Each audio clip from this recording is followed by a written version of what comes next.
These are the solutions for the review for the final test. It's the warm-ups that we've been doing for the last couple of weeks. And so let's take a look at our first problem. So it's asking us to know some number properties, and I've listed the properties that we need to know up here.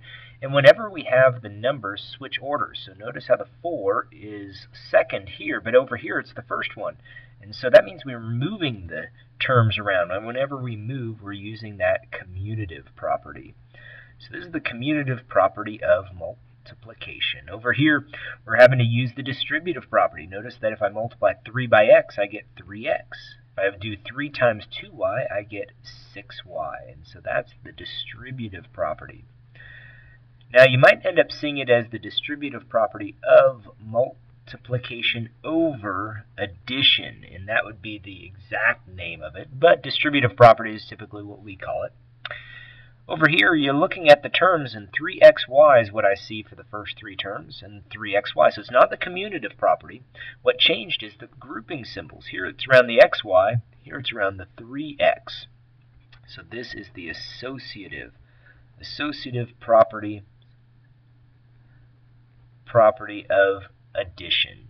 Over here, if I multiply a reciprocal by a number, I get 1. This is called an inverse of multiplication. Over here, if I add a number to 0, I always get that same number. This is called an identity property of addition. Over here, we have an inverse property. Notice that they're opposite signs. So we have another inverse property, but this one is the inverse of addition this time. Well, we also have to know some exponent rules.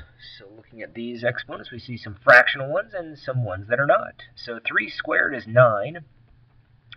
Anything, when we have a fractional exponent, the 2 down here represents the number of roots. So here I'm looking for 2 numbers that multiply to make 4. Over here I'm looking for 3 numbers that multiply to make 27. And so when I go ahead and do the work, I've still got that 9. 2 numbers that make 4 is 2. 3 numbers that multiply to make 27, that's 3. Then you just multiply the numbers. So here we have 18 times 3, which makes 54. Well, any number to the 0 power is 1. Because if it was 8 over 8, if I subtract the exponents, that's how I get 0 as the exponent. Now, if it is 8 to the first power, that's just 8. And then 3 numbers that multiply to make 8. And then I need 4 numbers that multiply to make 16. So I go ahead and do a little bit more work there. 3 numbers that make 8. Well, that's 2. 4 numbers that make 16. Well, that's another 2. And then you just multiply them. So if we multiply all those numbers, you end up with 32 as the answer. Over here, we just count up the number of A's and B's you have. So I use the commutative property. So notice I have 4 A's here and 5 A's here. Over here I use 2 B's and 4 B's. So I'm using the commutative property to commute the terms next to each other that I can combine. So we add up those A's, you have 9 of them all together. I have 6 B's, and that is our answer. Over here we have 3x squared to the 3rd power. Well, the rule is you multiply the exponents.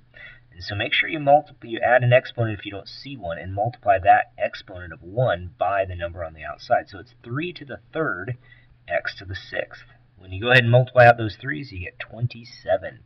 So 27x to the 6th power is our answer.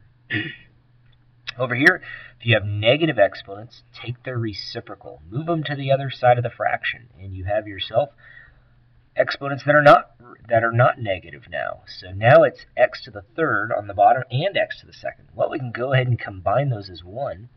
And add them up. So it makes 5 x's all together on the bottom. So 5 over x to the 5th. Over here we got that exponent on the outside. So you're multiplying. So we have x to the 4th times, or y to the 6th. And then we still have this x to the 9th and the y. So now we use the commutative property and then collect the x's that we see. We have 4 and 9.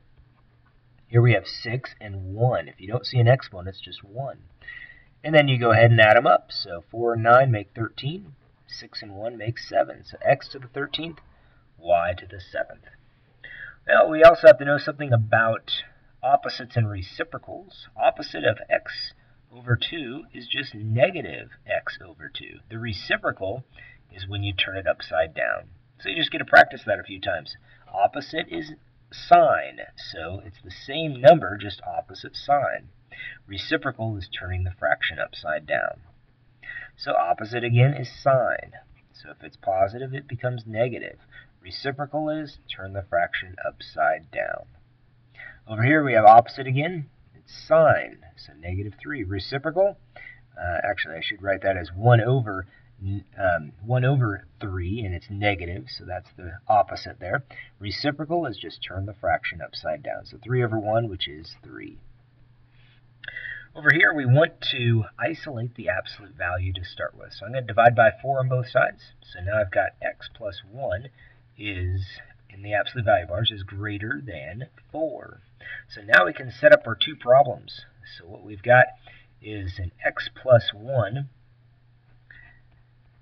is greater than 4, but less than -4. So now we could do the opposite operations.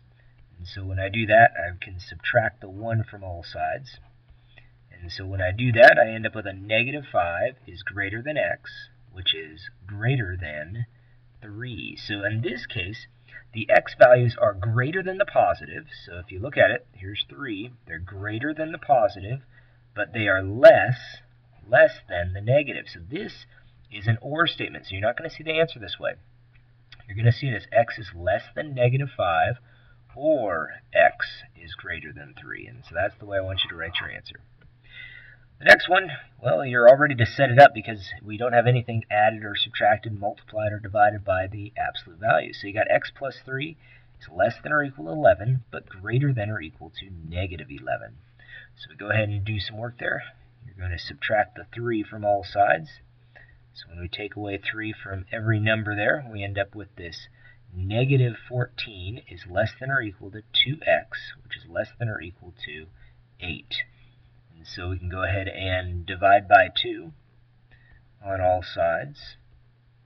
And so now I've got -7 is less than or equal to x, which is less than or equal to 4.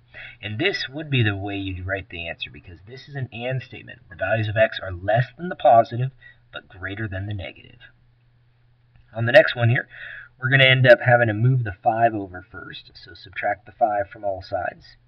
So now I still have this negative sign, so we're going to write negative, the opposite of 2x minus 1 inside absolute value bars, equals -2. Well, we still want to get rid of that negative sign now, so I'm going to divide by -1, or I could have multiplied by -1, it would do the same thing.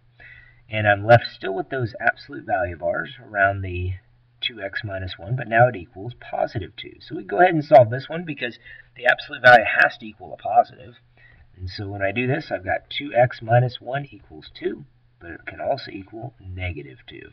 So we go ahead and do some work. I'm going to go ahead and add the 1 to all sides. Add the 1 to this other side as well. Again, this was a -2 there, so this makes a -1 equals 2x, which also equals 3. So when I divide by 2, you can see I'm getting fractions as my answers, and that's okay. You can always get fractions as answers. And so we'll write it as -1/2 is one of the values of x, 3/2 as the other value, and that's my solution set. Well, the next one's all set up for us. So we got 4x minus 3 equals 1, but it could also equal -1. So we go ahead and do some work there. We're going to end up adding 3 to all sides. And we end up with this 2 equals 4x, but it could also equal 4. And so when we go ahead and divide by the coefficient of x, which is 4, we end up with our two answers. So we get 1/2, which is what 2/4 reduces down to, and x can also equal 1. That is the solution set. Well, the next few problems are equations. So let's try this one. This is a proportion. Whenever you see proportions, cross multiply. That's what we're going to do. So 4 times 2x minus 1. On this side, we've got 3. So 3 times this sum here. So 3 times 3x plus 2. So when we go ahead and do some work there, we're going to multiply the 4 over the 2x minus 1. We end up with an 8x minus 4 equals, on this side we have 9x plus 6. So from this point, we can just do some opposite operations. So I'm going to go ahead and subtract the 8x from all sides. And I'm going to subtract the 6. So I end up with negative 10 equals x. That is our answer. Next one, we've got to distribute the negative 2 first. So we still have this 4. 4 minus 6 plus 10x. Watch the positive sign there. Negative times a negative made a positive. Less than or equal to negative 4x minus 8. So negative 4 times those numbers. So we go ahead and do some work underneath that. Or on the left-hand side here, combine some like terms here. So it makes negative 2 plus the 10x less than or equal to negative 4x minus 8. So now we're ready to move terms from one side to the other. So I'm going to go ahead and add this 4x to both sides. And I'm going to add this 2 to both sides. So now I've got 14x is less than or equal to negative 6. So when I go ahead and do the opposite operation, which is divide by 14, you see I've got a fraction. And that's okay, just reduce it. So this is x is less than or equal to, notice the inequality sign stays the same way because I divided by a positive, not a negative. Doesn't matter whether the 6 is negative or not. And I end up with negative 3 over 7 is what I get when I do that reducing. Looking at our next one, 5 times these numbers gives me 10x minus 15. On this side, I've got to distribute the negative 3, so keep the 2 where it's at. You got a negative 12x minus 3. Combine some like terms on the left-hand side, so we'll rewrite the 10x minus 15. Now it equals negative 1 because the 2 minus the 3 makes negative 1 minus 12x. So now we're ready to do the opposite operation. So we'll go ahead and bring the 12x over to this side. So it's negative on the right side, so I'm going to add it to both sides. Here I got to add the 15 because it was negative on the left-hand side. So when I go ahead and do that, I still have a 22x. And this all equals 14. I had to subtract because they're opposite in sign. And so when I do that division, divide by 22 on both sides, I end up with x equals, take out the common factor of 2 here, so you end up with 7/11 as the answer. Well, the next one, distribute the 3 over that difference and distribute the negative 3 over that difference. So we still have 2, but now it's going to be a plus 3x minus 12, greater than 5, make sure you bring down the 5, minus 6x plus 12. So now we're ready to combine like terms. So combine the 2 and the 12. That makes negative 10 because they're opposite in sign, so I had to subtract. Plus the 3x greater than, and then 5 plus 12 makes 17. 17 minus 6x. And so from this point, we go ahead and start moving terms around. So I guess we'll go ahead and subtract that 17 from all sides. And move this 3x over, so I'm going to subtract that 3x. And I have a negative 9x is less than negative 27. So when I do that division, dividing by negative 9, you can see I end up switching this inequality sign. So it becomes x is now, here it was less. See how it points to the x? So it's now going to be greater than, and then 3. And that would be my answer. So notice that I put x on the other side of the inequality sign. That's why it switched again. And so x is greater than, because before it was less than. So x is greater than 3. Well, those are problems that you'll see on the, that are on the review for the final test. Check out other parts for other problems.